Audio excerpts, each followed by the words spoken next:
Naam. Ebana, kwa mara nyingine tena uko nami Kasim Khan na kuletea simulizi tamu zaidi na nzuri. Simulizi hii inatambulika kwa jina la Lango la Kuzimu. Ni simulizi ambayo ni nzuri na yenye kusisimua. Simulizi hii inamhusu bwana mmoja alikuwa akitambulika kwa jina la Nurdin. Bwana huyu alikuwa akiishi katika kijiji cha Makfos kilichopo nchini Tanzania katika wilaya ya Mkumbara. Naam. Bwana huyu alizaliwa mnamo mwaka 1962. Siku moja alitoka nyumbani kwake kwa ajili ya kwenda kutafuta dawa porini. Lakini alipofika kule alipokuwa anaenda, alistaajabu sana kuona sehemu kuna mlango mkubwa ambao kwamba ni ngumu sana mlango ule kuona mwisho wake. Na maanisha ukitizama kwenda juu hauoni mwisho wake, ukitizama kulia hauoni mwisho wake, na ukitizama kushoto hauoni mwisho wake. Bwana yule alishangaa sana kwamba hii ni sehemu gani, au ndio nimefika mwisho wa dunia? Lakini kumbe si hivyo. Akaingiwa na kitu fulani kama tamaa, ikambidi asogee hadi sehemu ile. Lakini cha kushangaza, alipokuwa akisogea ndio na mlango ule ulikuwa unafunguka. Hii ilimstaajabisha sana, kwani mazingira ambayo kwamba alikuwa akiyaona kule ndani yalikuwa ni mazingira ya ajabu mno. Bwana yule, kadri mlango ulivyokuwa ukifunguka, sauti zilianza kusikika zikimuita. Akili yake ikawa mithili ya mtu aliyevurugwa, anaenda asipopajua. Bwana yule akawa anatembea, ameenda hadi amefika sehemu ambayo kwamba anaitwa. Ameingia mpaka ndani. Cha kustaajabisha zaidi, bwana yule alikuta sehemu ile baada ya kuingia lango likafunga.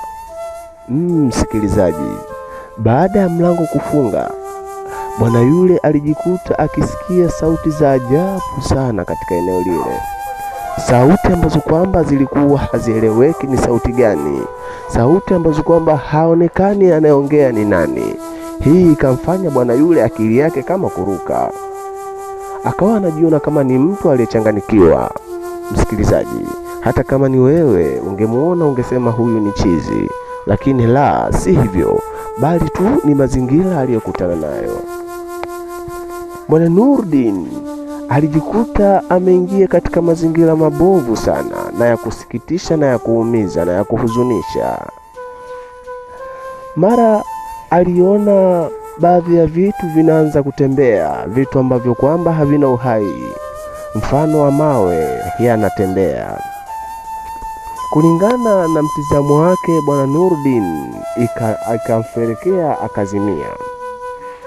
Baada ya kuzimia, ikamjia kama ndoto. Walikuja watu zaidi ya 10 na kuanza kumwambia, kwa hakika tulikuwa tunakusubiri sana, kwani wewe ndiyo mtu uliyekuwa unapaswa kuwa mkuu wetu katika eneo hili. Nurdin akajiuliza au akawauliza, kwani nyinyi ni kina nani? Watu wale wakamwambia, sisi ni babu zako wa kale.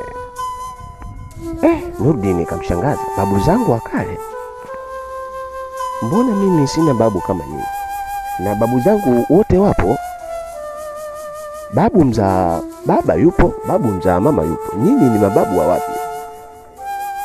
Watu wale wakamwambia, sisi ni mababu kabla ya babu zako. Sisi ni mababu wa miaka 1000 iliyopita. Nurdin akashangaa sana. Akawaambia, hapana, mimi siwezi kuwa mkuu wenu. Naombeni mnitoe katika eneo hili. Watu wale wakamwambia, haiwezekani kutoka. Ukiingia ndio umeingia. Kutoka kwako ni ngumu sana. Nurdin akabaki akiwa ni mtu mwenye kulia. Baada ya muda watu wale wakaondoka. Akashtuka usingizini. Wakati anashtuka usingizini, zilimjia sauti za ajabu sana. Watu walikuwa wakicheka. Vicheko vya ajabu vilimjia Nurdin. Msikilizaji, hii ni simulizi tamu. Tukutane katika sehemu ya pili. Msimuliaji wako ni mimi Kasim Khan. Na kuomba unifollow. Nenda ka subscribe, like, comment na kushare story.